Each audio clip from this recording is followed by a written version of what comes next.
Yan, napalitan na yung bearing. So, yung una nagpalit, yung pinagawa ni Sir, baliktad. Ito kasi yung binabasa ng kwan, itong parang kulay brown na to.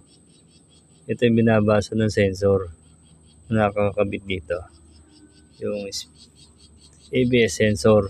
Itong pinaka-signal plate niya. Yan. So, kwan na rin.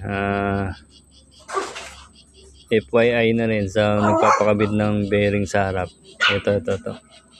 Itong side kasi nito, meron siyang magnet.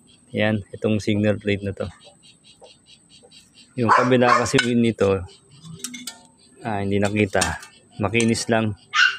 Kung siya yung kulay silver. So, yan.